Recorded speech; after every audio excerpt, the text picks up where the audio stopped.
امن و امان کی صورتحال پر تھوڑا تبادلہ خیال کرتے ہیں. اور اچھا، ہم نے سکھ کا سانس لیا تھا کہ معاہدہ ہو گیا ہے. معاہدہ ہو گیا ہے اور اس سیلف ملک کے طول و عرض میں چیزیں بہتری کی طرف جا رہی ہیں، لیکن ہوا یہ کہ معاہدہ ہوا اور وہاں پر ملک دشمن پھر سے سرگرم ہو گئے اور انہوں نے مطلب ایسا وار کیا جس کے اوپر ظاہر ہے کہ حکومت کی جانب سے ریٹیلیشن بھی ہوا اور ڈی سی کرم پر فائرنگ کرنے والے. اب ہوا یہ ہے کہ 2 دہشت گردوں کو گرفتار کر لیا گیا ہے اور حکومت نے اس متعلق کمر کس لی ہے. اب ہوا یہ ہے کہ ذات ہی ساتھ جو مشران ہیں ان کو اسلحہ جمع کرانے، مجرموں اور سہولت کاروں کی گرفتاری یعنی کہ ان کی حوالگی کا الٹیمیٹم بھی دے دیا گیا ہے. تو یہ سلسلہ ہے. اچھا، اب ساتھ ہی یہ ہوا ہے کہ پھر سے ہم دیکھ رہے ہیں کہ علاقے میں 2 ماہ کے لیے دفعہ 144 بھی لگا دی گئی ہے. اسلحہ رکھنے والے شخص دہشت گرد تصور ہوگا. اور جو ڈپٹی کمشنر ہیں ان کی جو گاڑی پر فائرنگ ہوئی تھی تو 5 شرپسندوں کی شناخت کہہ رہے ہیں کر لی گئی ہے. اب یہ ہے کہ اب اس معاہدے کے تحت 3 ماہ بعد بھی جو سڑکیں وہ نہیں کھولی گئی، اشیاء قرنوش اور دواؤں کی قلت پیدا ہو گئی ہے. پارا چنار جانے والا قافلہ بھی آگے نہیں جا سکا. یہ سلسلہ ہے. اب سلسلہ یہ ہے کہ صورتحال بڑی وہاں پر مخدوش ہے، لیکن حکومت اس معاملے پہ کافی فوکسڈ ہے، سنجیدہ ہے کہ انہیں کارروائی کرنی ہے اس سے متعلق. تو اب ذرا بات کر لیتے ہیں. ترجمان ہے خیبر پختونخوا حکومت بیرسٹر سیف صاحب ہمارے ساتھ. Thank you so much for your time barrister صاحب. تو یہ مجھے بتائیے گا، بلکہ ہمیں بتائیے گا کہ قیام امن کے لیے حکومت نے تو معاہدہ کیا اور ہم سب جس طرح سے صدف نے کہا کہ ہم مطمئن تھے کہ اب صورتحال جو ہے بہتری کی جانب جائے گی، لیکن امن دشمنوں نے اس کو کامیابی سے روکنے کے لیے اس کے خلاف سازش کی. تو یہ جو سیکیورٹی ارینجمنٹ سے جب یہ قافلہ روانہ ہوا تو کیا نہیں کیے گئے تھے مطلب کہ مینیج کیا جاتا ہے اس سچویشن کو ذرا بہتر انداز میں؟ جی دیکھیں، امن معاہدہ بالکل ہوا ہے اور میں سمجھتا ہوں کہ پورے کے موجودہ جو حالات تھے یا گزشتہ 3-4 ہفتوں سے جو وہاں پہ ایک بدامنی کی کیفیت تھی، وہ اس حوالے سے یہ بہت بڑی ایک پیش رفت ہوئی ہے. اور جہاں تک اس کانوائے کی نقل و حرکت کا تعلق ہے تو یہ امن معاہدے کے تناظر میں ہی، اس کی روشنی میں ہی کانوائے لے جانے کا اور پاڑا چنار تک خوراک اور ادویات اور دیگر ضروریات زندگی پہنچانے کا فیصلہ اسی لیے ہوا تھا کہ امن معاہدہ ہو گیا تھا. بالکل حفاظتی اقدامات تھے. میں خود چونکہ وہاں بذات خود موجود تھا اس علاقے میں، اس لیے میں نے خود دیکھا ہے، سپروائز کیا ہے. میرے ساتھ سینئر ترین پولیس کے اور ضلعی انتظامیہ کے افسران، کمشنر، DIG وغیرہ سب موجود تھے. بالکل حفاظتی اقدامات تھے. کانوائے کے لیے کوئی مسئلہ نہیں تھا. لیکن جو واقعہ ہوا وہ ڈپٹی کمشنر صاحب جو ہمیں ملنے کے لیے صدا کی طرف سے آ رہے تھے، ان کو راستے میں کچھ لوگوں کا سامنا ہوا. اس علاقے میں بگن کا علاقہ ہے وہاں، اور کچھ لوگ سڑک پر آ گئے تھے. سڑک انہوں نے بند کر دی تھی. ان میں کچھ ویسے تو غیر مسلح تھے زیادہ تر، لیکن کچھ ان میں شرپسند تھے جو مسلح تھے.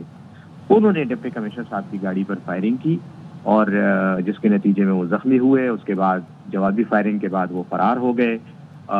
یہ جو پرٹیکولر انسیڈنٹ ہے یہ چونکہ کانوائے کے علاوہ ہوا ہے، کانوائے وہاں موجود نہیں تھا، اس لیے کانوائے کی سیکیورٹی پہ تو کوئی کمپرومائز نہیں تھا. لیکن یہ ایک انفارچونیٹ انسیڈنٹ تھا جو ہو گیا اور ان ایکسپیکٹڈ بھی تھا، غیر متوقع تھا. ہم نہیں توقع کر رہے تھے کہ امن معاہدے کے بعد اس طرح کا کوئی واقعہ رونما ہونے کا اس لیول پر چانس ہے. لیکن بہرحال اب حکومت اپنی ریٹ قائم کرنے کے لیے تمام ضروری اقدامات کر رہی ہے. بیرسٹر صاحب ایک چیز بتائیے گا، ظاہر سی بات ہے جب یہ معاہدہ ہوا تو اس کے تحت جو عام کمیٹیاں تھیں انہوں نے یہ طے کیا کہ نہ اس معاہدے کو نقصان پہنچایا جائے گا، نہ ہی کسی قافلے کو نقصان پہنچایا جائے گا. تو اب ظاہر ہے جب یہ طے ہو گیا تھا پھر یہ کون لوگ ہیں جو امن کو خراب کر رہے ہیں؟ یہ امن دشمن لوگ ہیں کون؟ جی بالکل، جو دونوں فریق ہیں معاہدے اور جنہوں نے دستخط کیے ہیں، ان میں اہل تشیع کے بھی نمائندے ہیں اور اہل سنت کے بھی نمائندے ہیں. ان کی کمٹمنٹ اسی طرح برقرار ہے. بالکل یہی بات ہے اور معاہدے کی شقوں کے مطابق کوئی بھی فریق جو ہے وہ بالکل کسی بھی شخص کو اپنی صفوں میں سے معاہدے کی خلاف ورزی کی اجازت نہیں دے گا. یہ جو لوگ ہیں، جیسے میں نے پہلے بھی لفظ استعمال کیا، شرپسند، یہ شرپسند لوگ ہیں. یقیناً یہ وہ لوگ ہیں جو علاقے میں امن نہیں چاہتے، جو بدامنی چاہتے ہیں، جن کا شاید مفاد جو ہے وہ جنگ اور خونریزی میں ہے. تو ان کی کوشش تھی کہ اس طرح کے حملے سے امن کا جو عمل ہے یہ متاثر ہو اور ایک بار پھر فسادات شروع ہوں. لیکن اللہ کے فضل و کرم سے ایسی کوئی بات نہ ہوئی ہے اور نہ انشاءاللہ ہوگی. امن اسی طرح قائم رہے گا اور جو فریقین ہیں ان کی ذمہ داری ہے اور وہ ذمہ داری کو تسلیم کرتے ہوئے انہوں نے بعد میں بیانات بھی دیے، اعلانات بھی کیے اور اس واقعے کی مذمت کی ہے۔ اتنا میں یقین سے کہہ سکتا ہوں کہ اس ایک واقعے کی وجہ سے امن کا جو عمل ہے وہ کسی صورت بھی متاثر نہیں ہوگا۔ اچھا، اب ذرا یہ فرمائیے گا کہ یہ جو جن ملزمان تھے جنہوں نے یہ گھنونا کام کیا، فائرنگ کا واقعہ کیا، ان کی شناخت کے بارے میں کتنا پتہ چل سکا ہے؟ شناخت ہو چکی ہے؟ کیا یہ مقامی لوگ تھے؟ کہاں سے ان کا تعلق تھا؟ جی دیکھیں، تفتیش جاری ہے اور وہاں پر جتنے بھی متعلقہ لا انفورسمنٹ ادارے ہیں، قانون نافذ کرنے والے ادارے، وہ اس کی تحقیق کر رہے ہیں۔ شناخت کتنی کی ہوئی ہے اور کتنے کی باقی ہے، دیکھیں یہ تھوڑے سے سینسیٹیو حساس معاملات ہیں، تفتیش چونکہ جاری ہے اس لیے ان کو ڈسکلوز کرنا مناسب نہیں ہوگا، لیکن اتنا ہے کہ تفتیش کا عمل شروع ہے اور ہم ان قریب ان پر ہاتھ بھی ڈالیں گے اور ان کو قانون کے کٹہرے میں لے کر آئیں گے۔ جہاں تک ان لوگوں کا تعلق ہے، یہ کون ہے، کہاں ہے، یہ ساری چیزیں انشاءاللہ جیسی تحقیقات مکمل ہوتی ہیں تو یہ ساری چیزیں ہم میڈیا کے ساتھ شیئر کریں گے۔ اور بیرسٹر صاحب جو سب سے اس وقت اہم ایشو ہے کنسرننگ وہ یہ کہ متاثرہ علاقوں میں دواؤں اور کھانے پینے کی جو اشیاء ہیں ان کی کیا صورتحال ہے؟ کیا وہ فراہمی ان کی جاری ہے کہ نہیں؟ کیا سلسلہ ہے؟ جہاں تک متاثرہ علاقوں کا تعلق ہے، اس میں پاڑا چنار تک چونکہ سڑک بند ہے اور وہاں پر زمینی راستے سے آمد و رفت نہیں ہو رہی تو خوراک کا سامان، ادویات اور باقی چیزیں زمینی راستے سے نہیں جا سکتی۔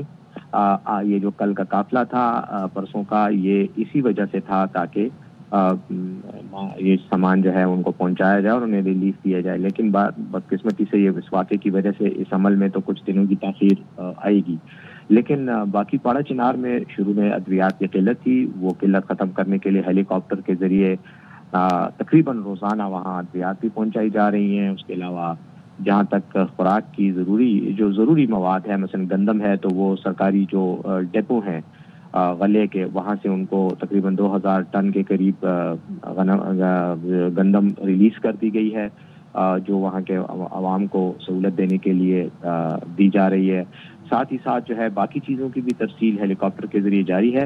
یقیناً دیکھیں وہاں مسائل ہیں اور ان مسائل کا مکمل خاتمہ تبھی ہوگا جب سڑک کھلے گی اور آمد و رفت نارملائز ہو جائے گی، لیکن سڑک کھلنے میں جو سب سے بڑی رکاوٹ ہے وہ سیکیورٹی ریزنز ہیں اور یہی سیکیورٹی ریزنز ہیں جن کی وجہ سے کل کانوائے بھی نہیں جا سکا۔